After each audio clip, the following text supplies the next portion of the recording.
देखो, लोक व्यय की बात की जा रही है ना।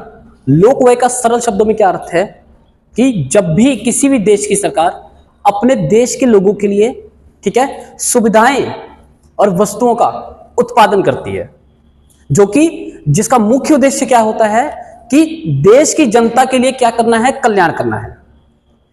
इस खर्चे का कोई मुख्य उद्देश्य इस प्रकार का नहीं होता है कि बदले में आप सरकार को कुछ दोगे। सरकार आपसे किसी भी चीज की कोई भी अपेक्षा नहीं करती है। मैं आपके लिए खर्चा कर रहा हूं तो इस खर्चे का मेरा मुख्य उद्देश्य यही है कि बस आप तक क्या है, जन समाज कल्याण सुविधाएं उपलब्ध हो जाए। जैसे सरकार क्या करती है, शिक्षा, स्वास्थ्य, ठीक है, और बिजली, ठीक है, और सड़क, एक तमाम तरह की सुविधाएं आपको उपलब्ध करवाती है।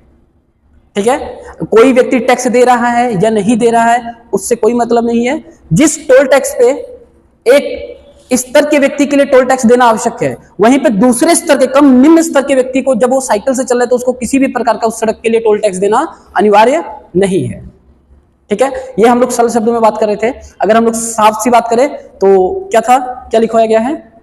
आओ बेटा पढ़ के बता दो, आओ पढ़ के बताओ क्या लिखवाया है अभी। लोक व्यय से हमारा विभाजन खर्चों से है, जो सरकार द्वारा अपनी संचालन, सामूहिक आवश्यकताओं की संतुष्टि, आर्थिक विकास और सामाजिक कल्याण पर किए जाने वाले खर्चों को लोक व्यय कहा जाता है। इसके साथ ही यदि सरकार अपने पड़ोसी देश अथवा अन्य किसी देश में कल्याणकारी सहयोग करती है आपातकालीन अवस्था में, तो उसको भी लोक व्यय में शामिल किया जाता है। देखो, लोक व्यय के अंदर क्या है कि हाँ, सरल शब्दों में लोक व्यय का अर्थ समाज कल्याण के लिए उत्पन्न किए गए स्रोतों से है। उदाहरण जैसे अनाज, स्वास्थ्य, शिक्षा, सुरक्षा इत्यादि विभिन्न प्रकार की वस्तुओं और सेवाओं को भी शामिल किया जाता है। हाँ, देखिए क्या हुआ था अभी बीच में, आपका जो पड़ोसी देश है श्रीलंका, दिवालिया हो गया था। उस समय भारत ने जितना भी उसका सहयोग किया है श्रीलंका का, तो भारत द्वारा किए गए खर्चों को भी किस में जोड़ा जाएगा? लोक व्यय में, क्योंकि आपके राष्ट्रीय आय का तो भाग खत्म हो रहा है ना, आपका राष्ट्रीय जो धन है उसकी मात्रा तो कम हो रही है ना। अब उस खर्चों को किस खर्चों में दिखाओगे आप? तो उन खर्चों को भी आप किस में दिखाओगे? लोक व्यय में दिखाओगे कि हमने क्या है, पड़ोसी देश की जनता के लिए तमाम प्रकार की सुविधाएं और सुरक्षा जैसी सेवाएं हैं, जो उसको उत्पन्न करने के लिए हमें जो खर्चे करने पड़े हैं वो किसका भाग है? आपके लोक व्यय का भाग है। ठीक है, अब देखिए लोक व्यय के कुछ हमने मोस्ट इंपोर्टेंट टॉपिक्स लिखे हैं। पहला टॉपिक क्या है? आर्थिक विकास एवं नियोजन। नियोजन का अर्थ होता है प्लानिंग करना। ठीक है, आर्थिक विकास, आर्थिक विकास से आप क्या समझ रहे हो? क्या होती है आर्थिक विकास? Economics development. इसमें कौन से उदाहरण आ जाएंगे? इकोनॉमिक्स डेवलपमेंट किसको कहा जाता है? आर्थिक विकास किसको कहा जाता है? क्या होता है आर्थिक विकास? अपने देश की इकोनॉमिक्स, अर्थव्यवस्था को क्या किया जाता है? ग्रोथ किया जाता है। उसके लिए, ग्रोथ करने के लिए आपके पास एक सही मार्गदर्शन होना चाहिए, तो प्लानिंग करना पड़ेगा आपको। हम किस रास्ते पर चल रहे हैं, हम कितना खर्चा करेंगे, और इससे उत्पन्न होने वाली सेवाएं और चाहे वस्तुएं हैं वो कितनी मात्रा में होगी, कितने मात्रा में लोगों को हम डिस्ट्रीब्यूट करेंगे, वितरण करेंगे। जैसे प्री प्लान, जैसे आर्थिक विकास। अगर हम लोग बात करें कि कोरोना काल में आप लोगों ने देखा था कि बिना प्लानिंग का ना आपका वैक्सीन बना, ना बिना प्लानिंग के उसको डिस्ट्रीब्यूट किया गया। प्लानिंग मोस्ट इंपॉर्टेंट था वहां पे। ठीक है, एक ही मुख्य उद्देश्य था कि उस व्यक्ति को भी जो 5 लाख रुपए टैक्स दे रहा है उसको भी वही वैक्सीन दी जा रही है, उसी क्वालिटी में वैक्सीन दी जा रही है जो एक गांव के किसान को दिया जा रहा था। किसी प्रकार का वैक्सीन में कोई भेदभाव था? सिस्टम में कोई भेदभाव था कि नहीं, आपका जो वैक्सीन है वो आधार से लिंक नहीं होगा, उनका वैक्सीन आधार से लिंक होगा? ऐसा कोई सिस्टम था? सबके लिए सेम वेबसाइट, सबके लिए सेम प्रोसेस। ठीक है, हाँ, आपके लिए काम करने वाले बहुत लोग होंगे तो वो किसी प्रकार से भी आपका काम कर देंगे, नहीं तो आप स्वयं से अपना उसी प्रक्रिया से काम करेंगे जिस प्रक्रिया से बाकी सभी लोग काम कर रहे थे। दूसरा पॉइंट क्या है बेटा? आय तथा हाँ, वितरण के, मतलब ये जो एक दोष है ना, इस दोष को कमी किया गया है। इसकी वजह से लोक व्यय। और लोक व्यय में जब आपने किस पे खर्चा कर दिया था? नियोजन पे। जब आपने पहले ही प्लानिंग कर ली तो उस प्लानिंग की वजह से क्या है, इस दोष को आप क्या कर दोगे? खत्म कर दोगे। ठीक, तीसरा पॉइंट क्या है बेटा? मतलब अस्थायित्व क्या होता है? स्टेबिलिटी। इकोनॉमिक ग्रोथ को क्या कर सकते हो आप लोग? खर्चों के द्वारा बनाए रख ले। एक संतुलन का, एक साम्य की अवस्था लगातार आप बनाए रख सकते हो। जैसे जैसे क्या था,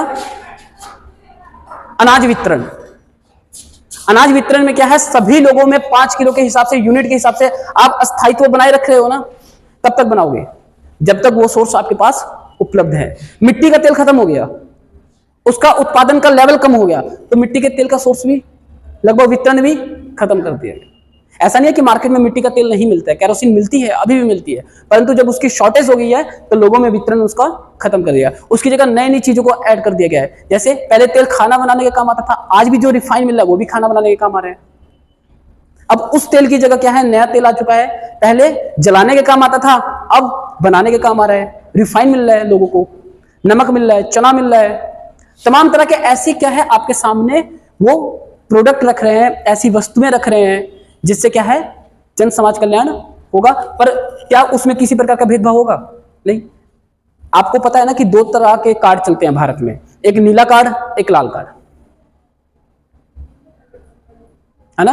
एक वो कार्ड जो लगभग हर वर्ग के लोगों के पास है, एक जो उस वर्ग से नीचे हैं, जिनकी क्या है कि मतलब कुछ है ही नहीं उनके पास, जैसे बेसहारा होंगे, कई ऐसे परिवार होंगे, ठीक है, जो अपनी स्थिरता नहीं बना सकते। जैसे तमाम तरह के ऑप्शन है, किसी के घर में यदि मतलब कोई कमाने वाला नहीं रहता है तो उस घर की महिला को अगर वो पढ़ी लिखी है तो आंगनबाड़ी में नौकरी मिल जाती है। ग्राम प्रधान द्वारा इतना होता है कि उनको आंगनबाड़ी में पढ़ाने का सोर्स मिल जाता है, तमाम तरह की उनको ब्लॉक से सुविधाएं मिलती रहती है। जब तक उनके बच्चे 18 साल के नहीं हो जाते तब तक उनको क्या है पेंशन के रूप में 500 रुपए प्रति महीना बच्चे के हिसाब से उनको मिलता रहता है, क्योंकि उनके घर में कोई है नहीं। ये तमाम तरह की ऐसी सुविधाएं जो अभी तो आपको ये नहीं पता होगा कि गर्भवती महिला को ब्लॉक के द्वारा दूध स्तनपान करवाने के लिए प्रति माह का एक भुगतान मिलता है, ताकि वो स्वस्थ भोजन आहार का क्या कर सके, प्रयोग कर सके, जिससे क्या है होने वाली नस्ल क्या है आगे सुरक्षित रहे और स्वस्थ रहे।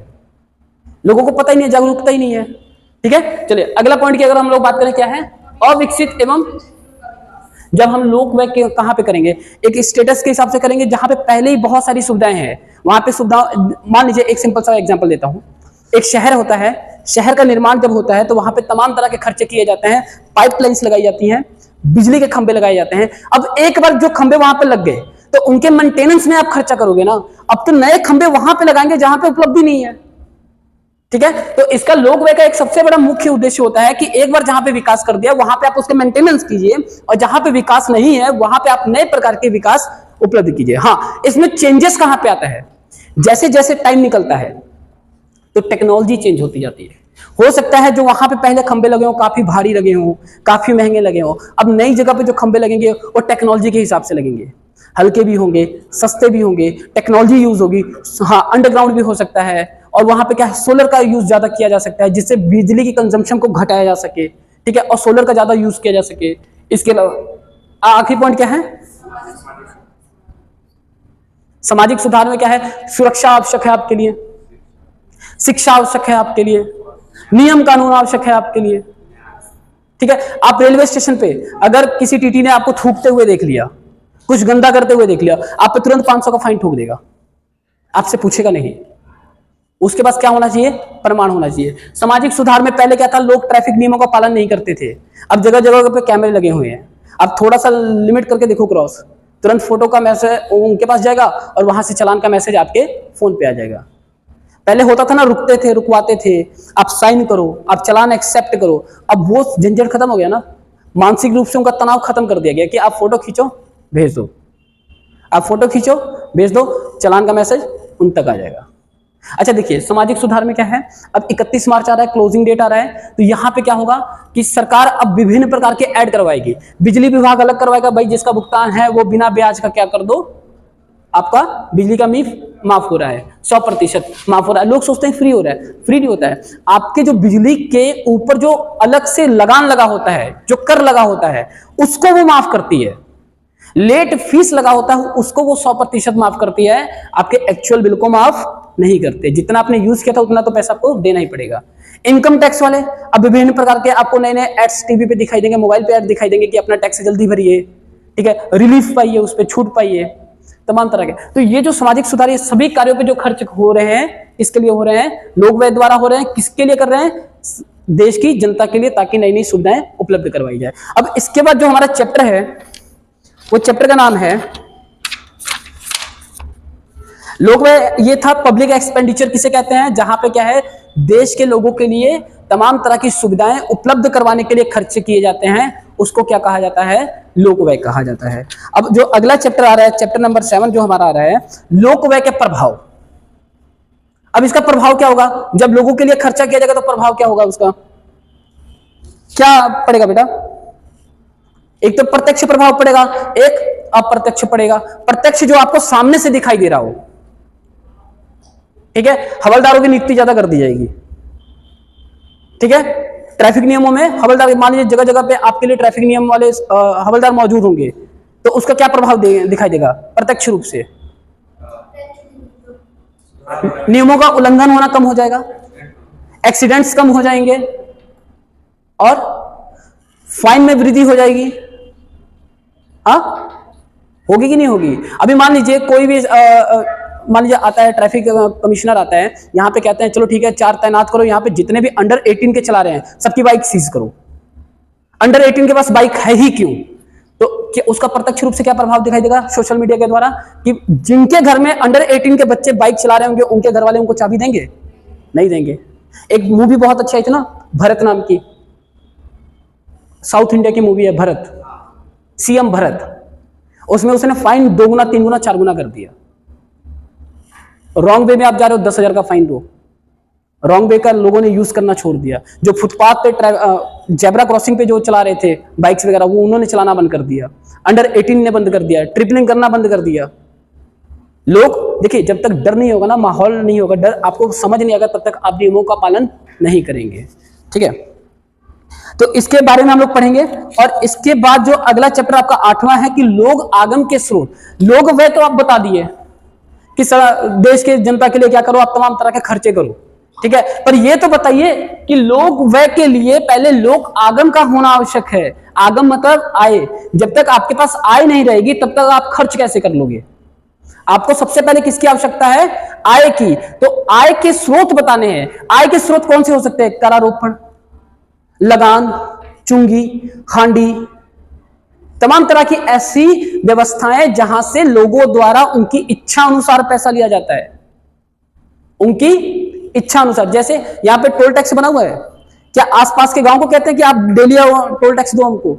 टोल टैक्स का प्रयोग वो करता है जो अपनी इच्छा अनुसार वाहन चला रहा हो, जैसा वाहन वैसा उसका टैक्स। 4 व्हीलर का टैक्स अलग होगा, ठीक है, टैक्स नहीं कहेंगे, उसे हम लगान कहेंगे, रेंट कहेंगे, कि जितनी बार आप आओ जाओगे उसका आप लोग किराए के रूप में उसका भुगतान करोगे।